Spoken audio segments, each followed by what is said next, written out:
Alors le projet concerne l'installation d'une pharmacie à l'intérieur de la clinique. Alors cette année, grâce à la subvention de Fribourg Solidaire, nous avons équipé complètement les locaux nécessaires pour la distribution des médicaments, mais aussi pour le stockage des médicaments. Nous avons installé un système informatique permettant un suivi des patients, qui permet à la pharmacie d'optimiser sa distribution. Nous avons engagé du monde. Nous avons 5 personnes qui sont occupées par cette distribution, par le stockage, par toute la gestion des médicaments, et ainsi naturellement que la facturation de ces médicaments.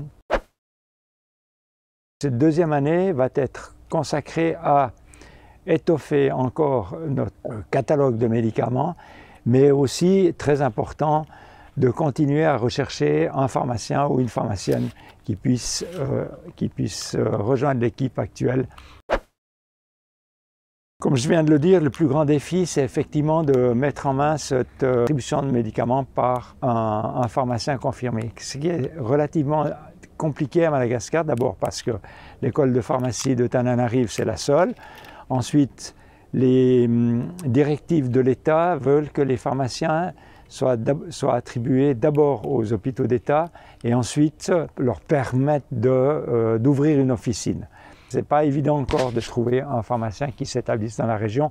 Ensuite, cette région, c'est une région, disons, plus ou moins reculée de Madagascar. Les pharmaciens préfèrent s'établir à Tananarive ou dans des grandes villes comme Majinga ou Diego Suarez ou dans certaines villes du sud.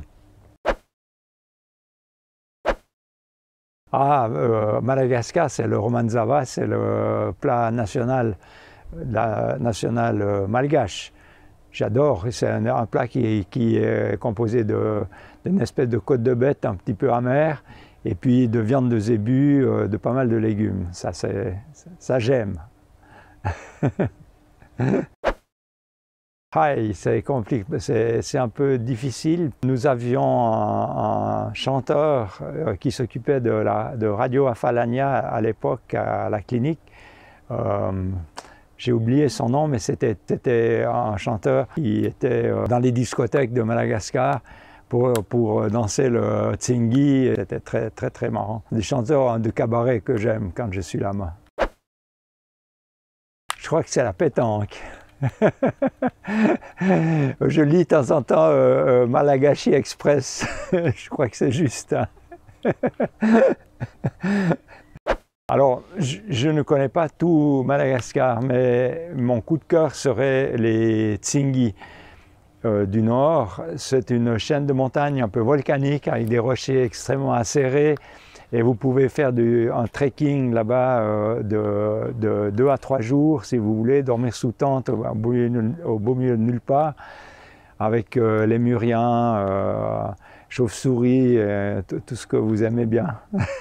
Je pense beaucoup à Madagascar tous les jours probablement, et puis actuellement avec une certaine tristesse, parce que Madagascar, bon, c'est un des pays les plus pauvres du monde, mais qui vit actuellement une catastrophe, non seulement à cause de la pandémie, mais surtout à cause de la famine. Et je pense à ces 500 000 enfants qui sont dans le sud, qui vont certainement mourir de faim.